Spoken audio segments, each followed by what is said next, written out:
Hello again. Go ahead. And thank you for hosting this wonderful event every year. I'm excited to join this time as a speaker. And my name is Katerina. I'm a graphic designer based in Leipzig who shares a genuine interest in type design. It struck me many years ago during my bachelor graphic design studies and never left since. Last year, I had an opportunity to do a master program in design research at Bauhaus Dessau, during which I've been working on this research. I explore a particular shift in contemporary type design, which I've been witnessing for about the last decade. It is marked by an ever-growing number of examples in type design in which letter form construction serves as a method of artistic self-exploration and self-expression, rather than embodiment of a technical idea or a result of work for a particular purpose and client in the first place. These expressionist examples of typographic design are the main focus of my work. With this phenomenon, readability and legibility is not the goal and is sometimes intentionally ignored. This shift has not been described yet. However, graphic and type designers have started to notice it, addressing it as expressionist type. My main interest was to find out if there is even a shift, and if yes, find the reasons for it, acknowledge it, and give it a perspective within graphic and type design history. And firstly, what defines expressionist type design, and what is its difference from experimenting with type? Of course, expressionist type has experimental nature, and the border between these two can be very fluid. However, I think we can talk about type as expressionist when the main motivation for creating a letter form was a desire to express certain feelings and experiences. An artist or a type designer is often an empath who observes and deeply experiences the events taking place in the world. And according to a recent interesting study by Stefania Caleandro, empathy reveals a close connection with abstract and non-figurative forms. To me, it's also interesting to think about the relationships between abstract letter forms, expressionist letter forms, and abstract expressionist art. We can imagine two shapes, for example, which would look very different or even exactly repeating each other. However, one would be created from a sense of a letter, whilst another would have no hidden linguistic meaning behind it. Do we feel like we still need a language, alphabets to communicate through it, even in abstract form, or is it just a natural medium for type designers? These are just some questions I like thinking about. But what caused the increase in the amount of expressionist type example? I come back to the question if type design become more expressive due to what we experience in the modern world. We live in a very emotional time, which is dictated by the Anthropocene era or post-Anthropocene era, a term commonly used in academia defining the epoch in which humans as species become the dominant geophysical force on Earth. Climate crisis, pandemics such as COVID-19, wars are only a few tragic challenges we've been facing, which changes our everyday life, our mental state. To process feelings brought by these difficult times, to express our inner world of emotion, we as humans turn to art. Art can inspire us for new perspectives, new ways of thinking. An expressionist type can be perceived as such. Graphic designer Kenneth Vanderwerbery states, I want typography to be a form of art, abstract shapes inspired by the image that is next to them. In an interview for this research, graphic designer Avista Montagne shares there is a delicate balance between typography as art and typography to convey a message. His works are sometimes inspired by expressive calligraphy. He says, I had a workshop in calligraphy where I learned some interesting ways of using your body to express yourself through letters, to make something really sensitive. It depends on your mood, on your attitude. And if you stand up or sit, it also affects the result a lot. That's why I love calligraphy. You can add your feeling to it and your mood and can sense them. However, my research is mostly about a digital type, and type designers are affected by both global and personal events, which find reflection in their work. On the left side on a poster, Una Avista combines expressive letters with the photography made by his father in Afghanistan. Another example from this study is a typeface Saku, made by Peter Roeleveld, a young designer who explores typography. Peter created Saku due to the experience of a personal event, the death of a close relative. And he says, I decided to design custom typography for her gravestone. This started as a personal sketch, which was eventually expanded to a font with 430 glyphs, covering most Latin languages. Regarding the question of wherever there is a meaning in their design work, the results were unambiguous. All interviewed designers do not doubt that their professional work makes sense in times of uncertainty, in times of crisis, and feel confident that their work has a meaning. Nevertheless, the perception of meaning is very individual. For some participants, work helps them in terms of processing their experiences and feelings. It connects them with others and makes them feel less lonely.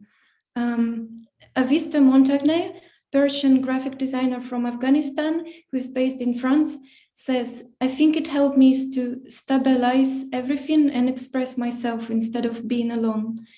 Morgane Vantore believes that the typeface ability to make a difference is most significant when we realize. To her, the meaning of type design work not only helps herself, but also helps others. She explains in the interview, even if the impact is minimal compared to the misfortunes that take place in the world, I am always enthusiastic about the idea of accompanying a client in the development of its graphic and typographic identity, but also more broadly to bring meaning and pleasure through image. Typographic design has a particularity of speaking of both senses, sight, touch, and to our intellect through the use of language. It conveys both linguistic and visual messages, and the role of the typographic designer, according to Morgane, in a sense to orchestrate this relationship and to make relevant the message that they will share, wherever it's labor typeface that needs to be ultra readable in small type, or a headline typeface that carries an activist voice to defend the minorities. And meaning can also be given to the work itself. A graphic designer, Sergio Lairisa, shares that world events don't maybe affect his work directly, but they influence his design decisions. He says, I usually take projects with a low budget, but with a good intention for change. Critical projects are my topic field because they make me do something good for the client and the world. It's like a personal contribution. Today, we're witnessing an increase in the use of type as a means of self-expression. This is due to the massive spread of social media, the availability of design software and educational information, and the desire to express one's feelings about current events, personal, social, and political, through typographic design that can be shared on social networks. Examples of lettering, graffiti, and typographic poster designs using type as an activist tool have been around us for a very long time. However, what is characteristic of our time is that this analog use of activist type flows into the digital environment. One of the beautiful expressionist examples is a graduation project by Akshita Chandra, a graphic designer from India based in Baltimore, US, who I interviewed during my research. Her thesis project is inspired by the chaotic emotional experience of pandemic and lockdown. Akshita took inspiration from neurosciences data and created a type or a science system based on 7 primary emotions and their secondary and tertiary ones. They represented with unique shapes and colors and visually based on the forms of cells and tissues. From her words, this project aims to celebrate subtle nuances of emotions, their diversity and interconnections of our emotional experiences. Designers today feel more responsibility within their professional work, and they have tools to impact it.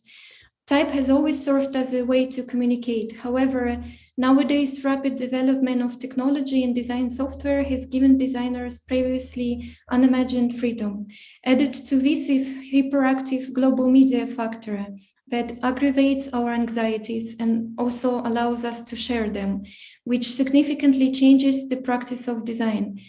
Type designers react to world events and use their professional skills as an activist tool.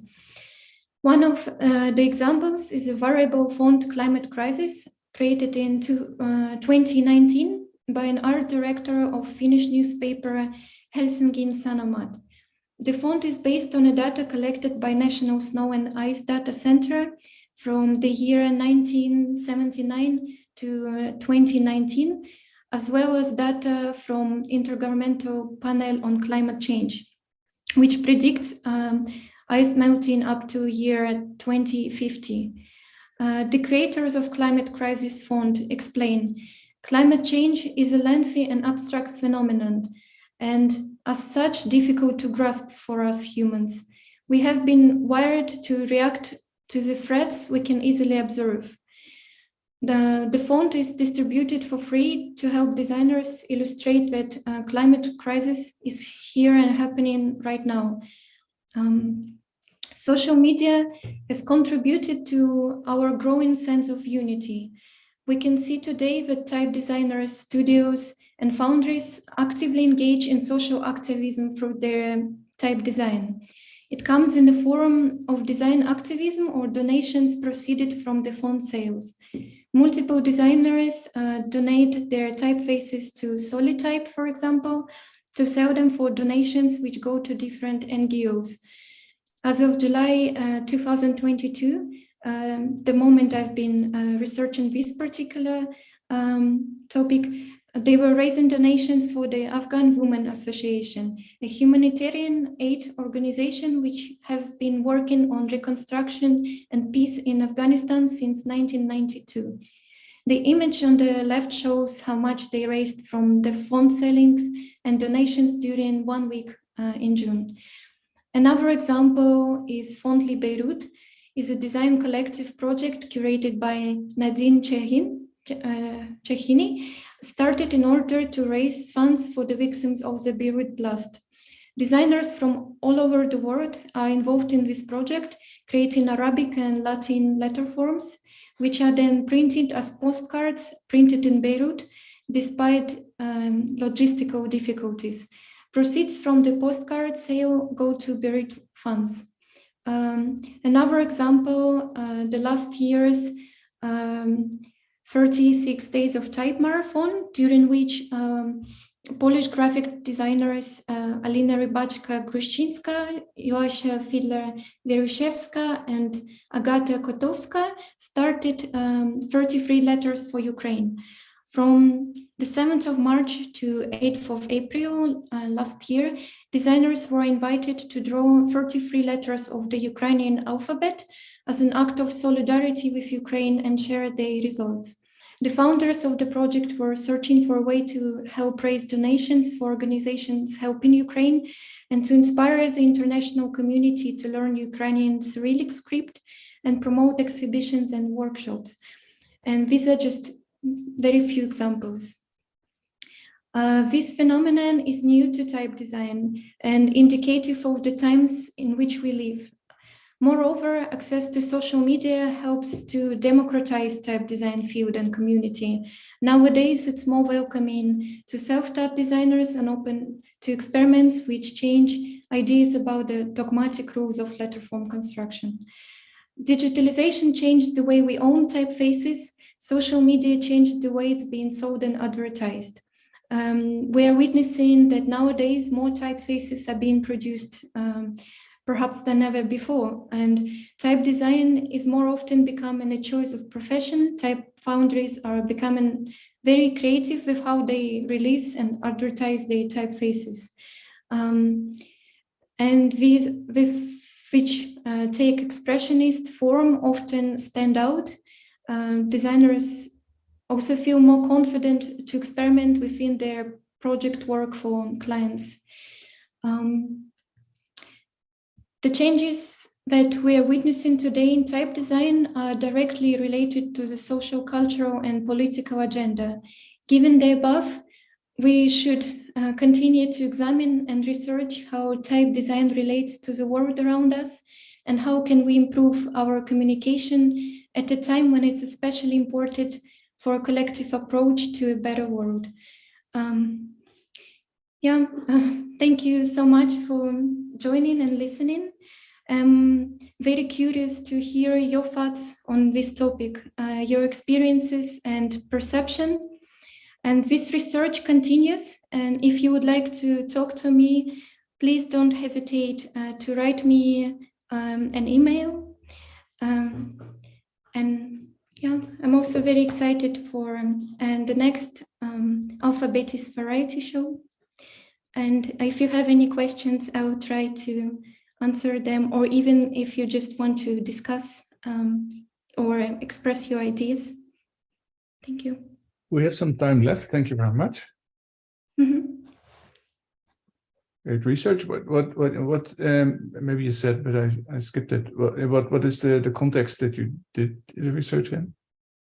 The context is mostly digital typefaces in last decade. I mean more. It's part of the study that you did, or maybe you said that. Oh, yes, it's my master thesis. Okay. Yeah. Yeah, and actually, if anyone wants to see it, the whole PDF of the thesis, even though I'm making some edits, also please write me an email and I will send it. That's very generous. Any questions from the people here?